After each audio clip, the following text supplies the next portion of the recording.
Bismillahirrahmanirrahim. So here we are again with a new topic. It's chapter number 12 of the 10th class and its title is hydrocarbons. Hydrocarbon क्या होते हैं? All the compounds made up of or consisting upon on carbon and hydrogen elements उन्हें आप hydrocarbon कहते हैं. वो तमाम compounds जिनमें कार्बन और हाइड्रोजन मौजूद होगा उन्हें आप हाइड्रोकार्बन कहेंगे, क्योंकि इसकी हेडिंग को देखें, hydro mean hydrogen and carbon mean carbon. तो वो तमाम कंपाउंड्स जिनके अंदर हाइड्रोजन और कार्बन के एलिमेंट्स पाए जाएंगे, प्रेजेंट होंगे, उन्हें आप हाइड्रोकार्बन का नाम देंगे. इन्हीं को आप ऑर्गेनिक कंपाउंड्स का भी नाम देते हैं. ऑर्गेनिक कंपाउंड की और भी टाइप्स हैं हमारे पास. जब हाइड्रोजन की जगह और ग्रुप्स लगा दिए जाते हैं और एटम्स लगा दिए जाते हैं तो उन्हें भी आप ऑर्गेनिक कंपाउंड कहते हैं, लेकिन वो आपके पास हाइड्रोकार्बन की नहीं होते, क्योंकि हाइड्रोकार्बन के लिए आईयूपीएसी ने जो ऑर्गेनिक केमिस्ट्री की या हाइड्रोकार्बन की या ऑर्गेनिक कंपाउंड की नई डेफिनेशन दी है, वो ये कहती है कि वो तमाम कंपाउंड जिनके अंदर कार्बन और हाइड्रोजन इसेंशियली तौर पर मौजूद होगा उसे आप हाइड्रोकार्बन कहेंगे, और उन तमाम को ऑर्गेनिक केमिस्ट्री में स्टडी किया जाएगा. चलते हैं इनकी तरफ. इसकी एग्जांपल में आप देख सकते हैं, आपके पास हाइड्रोकार्बन में मीथेन CH4, C2H6 हो सकता है, C3H8 हो सकता है, C4H10 etc. तमाम कंपाउंड जिनके अंदर कार्बन हाइड्रोजन होगा उन्हें आप हाइड्रोकार्बन का नाम देंगे. अब हाइड्रोकार्बन के हमारे पास टाइप्स हैं. पहले ये ओपन चेन, जिनका नाम आप एलिफेटिक के नाम से भी जानते हैं, एलिफेटिक हाइड्रोकार्बन भी नहीं कहते हैं. ओपन चेन का मतलब ये होगा कि जिसके अंदर एक ऐसी हाइड्रोकार्बन की चेन जिसमें पहला और आखिरी कार्बन एटम आपस में अटैच नहीं होंगे, उन्हें आप ओपन चेन हाइड्रोकार्बन या एलिफेटिक हाइड्रोकार्बन के नाम से जानेंगे. लाइक एज देखें, मेरे पास कार्बन की एक लंबी चेन है, देयर आर 5 कार्बन्स, 6 कर लें. अब इसका ये पहला मेंबर, ये वाला पहला है, और ये लास्ट वाला मेंबर आपके पास जो कि छठा मेंबर है, ये आपस में अटैच नहीं है, तो इन्हें आप क्या कहेंगे? ओपन चेन हाइड्रोकार्बन कहेंगे. हाइड्रोकार्बन क्यों कहेंगे? क्योंकि इनमें कार्बन के अलावा यहाँ पे कार्बन की टेट्रा वैलेंसी, 4 वैलेंसी को पूरा करने के लिए आप यहाँ पे हाइड्रोजन अटैच करेंगे, यहाँ पे सा है, इसलिए इनका नाम हाइड्रोकार्बन होगा. अब इसकी दो टाइप्स हैं आपके पास. स्ट्रेट जो ओपन चेन हाइड्रोकार्बन है, ये स्ट्रेट चेन भी हो सकते हैं और ब्रांच चेन भी हो सकते हैं. स्ट्रेट चेन मतलब, स्ट्रेट मतलब सीधी, सिराते मुस्तकीम. ये सीधी चेन अगर बनाते हैं, पहला और आखिरी मेंबर नहीं मिला होता, तो उसे आप स्ट्रेट चेन हाइड्रोकार्बन भी कह सकते हैं, जैसे आपके सामने ये बनी है. और इसका नाम आपके पास होगा एन हेक्सेन. एन मतलब नॉर्मल, और अगर आपके पास 6 कार्बन होंगे तो उसे आप हेक्सा, और सिंगल बॉन्ड है तो उसके लिए हेक्सेन बन जाएगा. ब्रांच चेन का मतलब ये है कि कार्बन की जो स्ट्रेट चेन होगी उसके साथ कोई फंक्शनल ग्रुप अटैच कर दें जो उसकी ब्रांच कहलाए. फॉर एग्जांपल, आपके पास ये आपके पास 6 कार्बन हो गए, आप इन्हीं को 5 कर लें और यहाँ पे इसकी ब्रांच बना दें. अब ये हाइड्रोजन की कार्बन की वैलेंसी पूरी कर लें, मतलब कार्बन ने 4 बॉन्ड बनाने होते हैं, 2 ये बने हुए हैं, 2 हाइड्रोजन इसके साथ अटैच कर दें. यहाँ पे 1 हाइड्रोजन अटैच होगा क्योंकि 3 बॉन्ड पहले बने हुए हैं, यहाँ पे 2 हाइड्रोजन अटैच हो जाएंगे. इस तरह से अब ये एक मिथाइल की यहाँ पे ब्रांच जो है ना बन गई. अब इसका नाम क्या होगा? इसका नाम आपके पास होगा 3 मिथाइल, और कार्बन आपके पास देखें 1 2 3 4 5 है, 3 मिथाइल पेंटेन, ये इसका नाम होगा. इसका एक और नाम भी हो सकता है आसान सा, जो आप लोग 10th के लेवल तक पढ़ते हैं. It can also be called as iso, और 6 कार्बन है तो it can be called as isohexane. ठीक हो गया. आइसो मतलब मिड वाले कार्बन में अगर ब्रांच अटैच होगी. तो ये आपके पास स्ट्रेट और ब्रांच चेन की एग्जांपल हो गई. दूसरी जो आपके पास ओपन चेन की आगे टाइप्स हैं दो, वो है सैचुरेटेड हाइड्रोकार्बन और unsaturated hydrocarbon.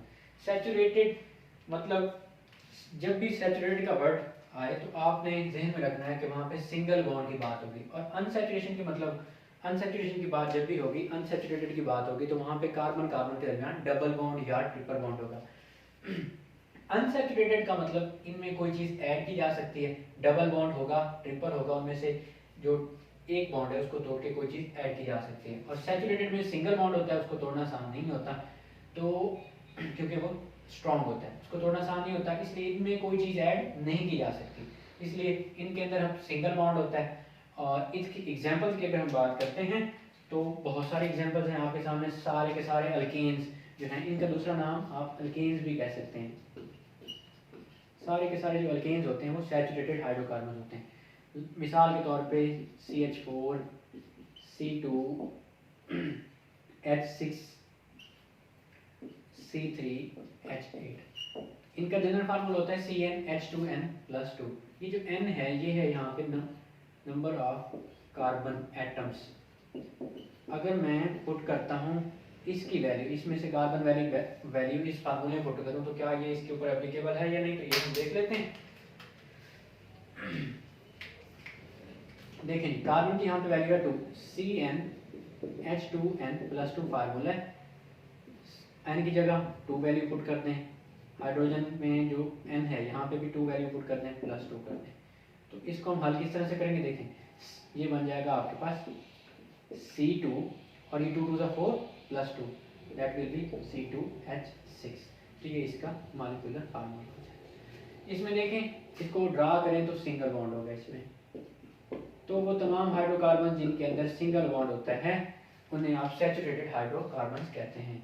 Saturated single bond के लिए, सिंगल बॉन्ड जहाँ भी होता है उसे सिग्मा बॉन्ड माना जाता है और उसको तोड़ना आसान नहीं होता, इसलिए सैचुरेटेड हाइड्रोकार्बन या अल्केन्स का एक और भी नाम आपके पास आता है, शॉर्ट क्वेश्चन की टाइप में पूछा जा सकता है, पैराफिन्स। क्वेश्चन इस तरह से आएगा, why alkanes are also called paraffins. इनको पैराफिन्स क्यों कहते हैं। यहाँ पे जो वर्ड है ना पैरा का मतलब होता है लेस, लैटिन वर्ड है ये, और जो अफिन है इसका मतलब होता है affinity, because alkanes have less affinity, इसलिए इन्हें पैराफिन्स भी कहते हैं। और लेस अफिनिटी क्यों होती है, क्योंकि इनके अंदर सिंगल बॉन्ड होता है।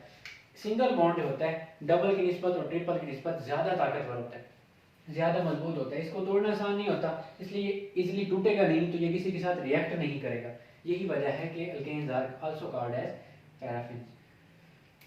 ये इतना स्ट्रॉन्ग क्यों होता है, ये स्ट्रॉन्ग इसलिए होता है कि ये सिंगल बॉन्ड है, सिग्मा है, सिग्मा बॉन्ड के अंदर जो इलेक्ट्रॉन्स होते हैं, इलेक्ट्रॉनिक डेंसिटी होती है वो दो न्यूक्लियाई के दरमियान में आ जाती है, इसी वजह से ये ज्यादा स्ट्रॉन्ग माना जाता है। अब नेक्स्ट बात करते हैं हम अनसैचुरेटेड की। अनसैचुरेटेड हाइड्रोकार्बन वो होते हैं जिनमें डबल या ट्रिपल बॉन्ड पाया जाता है, डबल भी हो सकता है, ट्रिपल भी हो सकता है। इनका जनरल फार्मूला CnH2n होगा। फॉर एग्जांपल आपके पास डबल बॉन्ड की एग्जांपल ये होगी अल्कीन, और ट्रिपल बॉन्ड की एग्जांपल आपके पास ये अल्काइन होगी। सॉरी इसके साथ एक बॉन्ड आएगा यहाँ पे, और ये बॉन्ड के साथ आपने हाइड्रोजन को अटैच करना होता है। अब हम इस फार्मूले को अप्लाई करते हैं इस पे, अल्कीन पे, तो क्या ये एप्लीकेबल होगा या नहीं होगा ये हम देखते हैं। यहाँ पे सारे हाइड्रोजन है, n आपके पास कार्बन की वैल्यू होती है, तो कार्बन यहाँ पे 2 हैं, n की वैल्यू 2 पुट कर दी, अगेन n की वैल्यू 2 पुट कर दी, तो इसे हल करें तो आपके पास आ जाएगा C2 2 to the 4 H4। ये आपके पास इसका मॉलिक्यूलर फार्मूला हो गया। अब दूसरी बात, अल्केन्स इनका भी अनसैचुरेटेड हाइड्रोकार्बन्स के भी एक और नाम होता है, और वो नाम होता है आपके पास ऑयलीफिन्स। Unsaturated hydrocarbons are also called olefins, oil forming मतलब ऑयल बनाने वाले आप इन्हें कंपाउंड्स कह सकते हैं। अब इनकी जो रिएक्टिविटी होती है वो अल्केन की निस्बत ज़्यादा होती है। उसकी वजह क्या है, उसकी वजह यह है कि इनमें डबल बॉन्ड पाया जाता है। जहाँ भी डबल या ट्रिपल बॉन्ड होता है, जहाँ डबल होगा वहाँ पे एक पाई बॉन्ड होगा और एक सिग्मा बॉन्ड होगा, और जहाँ पे ट्रिपल बॉन्ड होगा वहाँ पे 2 पाई बॉन्ड होंगे और एक सिग्मा बॉन्ड होगा। और याद रखें sigma bond is more stronger than pi bond. Sigma bond को तोड़ना आसान नहीं होता क्योंकि उसकी इलेक्ट्रॉनिक डेंसिटी 2 न्यूक्लियस के दरमियान होती है, और जो पाई बॉन्ड होता है उसकी इलेक्ट्रॉनिक डेंसिटी 2 न्यूक्लियाई के दरमियान नहीं बल्कि ऊपर और नीचे मुनक़सिम होती है। इसी वजह से इसको तोड़ना आसान होता है। जब इसको तोड़ना आसान होगा तो ये किसी भी चीज़ के साथ रिएक्ट आसानी से करेगा, तो हम कहेंगे unsaturated hydrocarbons are more reactive than saturated hydrocarbons.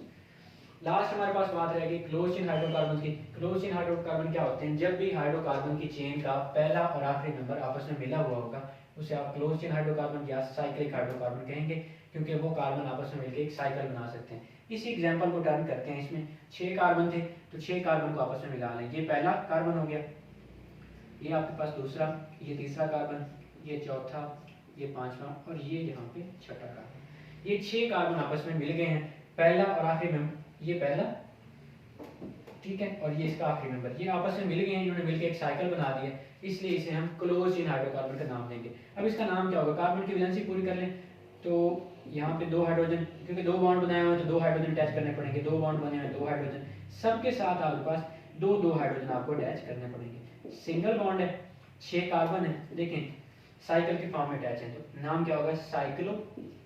और 6 कार्बन है, 6 वाले को कहते हैं हेक्सा, और सिंगल बॉन्ड है तो एन, साइक्लोहेक्सेन इसका नाम होगा।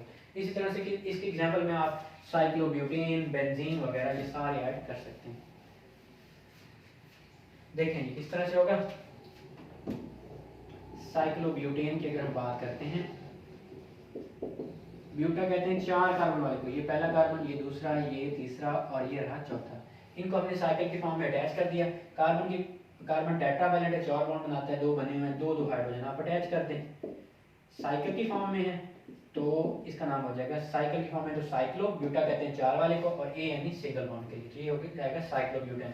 इस तरह से आप 3 कार्बन को आपस में अटैच करें तो फिर आपके पास एक नया स्ट्रक्चर बन जाएगा और उसका नाम होगा, यहाँ पे देखें आपको कार्बन की वैलेंसी पूरी करने के लिए हाइड्रोजन अटैच करने हैं। अब दोबारा ये साइकिल की फॉर्म में है तो it's name will be cyclo, और आपके पास 3 कार्बन है तो 3 कार्बन वाले को कहते हैं प्रोपा, और सिंगल बॉन्ड है तो ANE, तो दैट विल बी साइक्लोप्रोपेन।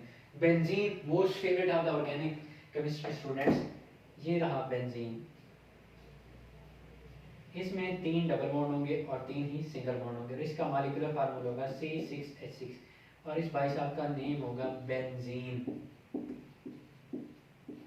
बड़ी अच्छी स्मेल होती है इसकी। ऑर्गेनिक केमिस्ट्री अगर आपकी है तो इसको लास्ट में टेस्ट करें। तो that was all about the hydrocarbon, थोड़ा सा इंट्रोडक्शन है। इंशाल्लाह नेक्स्ट बात करते हैं हम अल्केन्स की, बस थोड़ी सी देर बाद। Till then take break.